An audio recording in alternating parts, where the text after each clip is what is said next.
উচ্চ মাধ্যমিক 2024 রাত পরেই তোমাদের পরীক্ষা শুরু হচ্ছে, বাংলা পরীক্ষা। আশা করা যায় প্রত্যেকের সিলেবাস কিন্তু একদম কমপ্লিট, কিন্তু অনেক ছাত্রছাত্রী আছো তোমাদের একটা জায়গা একটু কঠিন মনে হয়, সেটা হচ্ছে তোমাদের বাংলার শিল্প সাহিত্য সংস্কৃত ইতিহাস। এখান থেকে তোমাদের দুটো প্রশ্ন কিন্তু লিখতে হবে এবং বেশ অনেকগুলো চ্যাপ্টার রয়েছে।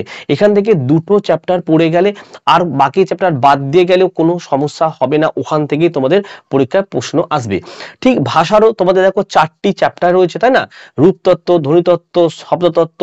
হ্যাঁ, এখান থেকে মাত্র একটা চ্যাপ্টার পড়ে যাও, ঠিক আছে, বা দুটো চ্যাপ্টার তোমরা পড়ে যাবে, এখানে বাইরের কোনো প্রশ্নই হবে না। তো দেখো বাঙালির শিল্প সাহিত্য সংস্কৃতির ইতিহাস, এখান থেকে দেখো বাঙালির বিজ্ঞান চর্চা, এই চ্যাপ্টার থেকে এবছরে আমি 100% বলছি তোমাদের পরীক্ষায় কমন আসবে। এই চ্যাপ্টারটা ভালো করে পড়ে যাও। আর একটা প্রশ্ন তোমরা পড়ে যাবে বাঙালির ক্রিয়া সংস্কৃতি।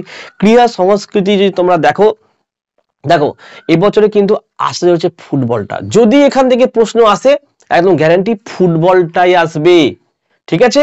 আর বাঙালির বিজ্ঞান চর্চা থেকে আমি যে কটা প্রশ্ন বলবো পড়ে যাও, এই দুটো চ্যাপ্টার পড়ে যাও। অর্থাৎ বাঙালির ক্রিয়া সংস্কৃতি থেকে একটা প্রশ্ন পড়ে যাবে, আর বাঙালির বিজ্ঞান চর্চা থেকে 4টে প্রশ্ন দিয়েছি, পড়ে যাও। আর বাকি চ্যাপ্টারগুলো তোমরা ভুলে যাও, মাথা থেকে আউট করে যাও, মাথাটা তোমাদের হালকা হবে। ঠিক তেমনি ভাষা দেখো আমি দুটো চ্যাপ্টার বলবো, বাকি চ্যাপ্টারগুলো বাদ, এর বাইরে আর কোনো প্রশ্ন আসবে না। তোমরা পরীক্ষার সময় এই সাজেশনটা দেখে যাও, পরীক্ষা দিয়ে এসে অবশ্যই কমেন্ট করে জানিও। তো চলো কোনগুলো তোমাদের পড়তে হবে একবার দেখে নাও। উচ্চ মাধ্যমিক 2024 বাংলার শিল্প সাহিত্য সংস্কৃতি ইতিহাস লাস্ট মিনিট সাজেশন, দুটো প্রশ্ন তোমাদের লিখতে হবে, 5x2 10 নম্বর পাবে। দুটো অধ্যায় আমি পড়তে বলেছি। প্রথম অধ্যায় হচ্ছে বাঙালির বিজ্ঞান চর্চা। কী কী প্রশ্ন পড়বে এখান থেকে দেখো, বাঙালির বিজ্ঞান চর্চার ইতিহাসে আচার্য প্রফুল্লচন্দ্র রায়, জগদীশচন্দ্র বসু, কাদম্বিনী গঙ্গোপাধ্যায়, নীলরতন সরকারের অবদান লেখো। এই 4টি প্রশ্ন তোমরা পড়ে যাও, এখান থেকে শিওর একটি প্রশ্ন তোমরা কমন পাবে। আর একটা অধ্যায় তোমরা পড়ে যাবে বাঙালির ক্রিয়া সংস্কৃতির ধারা, এখান থেকে মাত্র একটি প্রশ্ন দিয়েছি, একটি প্রশ্নই পড়ে যেতে হবে।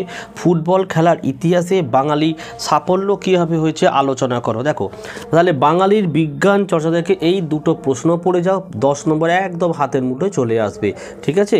চলো নেক্সট, বাঙালির উচ্চ মাধ্যমিক 2024 ভাষা। দেখো একটি 5 নম্বরের প্রশ্ন লিখতে হবে লাস্ট মিনিটের সাজেশন থেকে। কী কী পড়বে এখানে দুটো অধ্যায় দিয়েছি।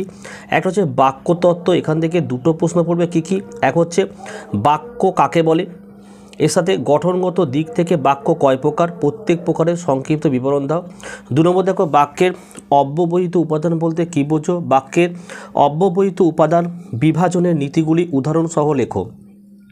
দুটো পড়ছো। আর রূপতত্ত্ব থেকে দুটো প্রশ্ন তোমরা পড়ে যাও। এক হচ্ছে প্রত্যয় কাকে বলে, উদাহরণসহ প্রত্যয় শ্রেণীবিভাগ করো। আর 2 রূপমূল কাকে বলে, উদাহরণসহ স্বাধীন ও পরাধীন রূপমূলের পরিচয় দাও। এই কটা প্রশ্ন তোমরা পড়ে যাও, এর বাইরে আসার মতো কিছু নেই।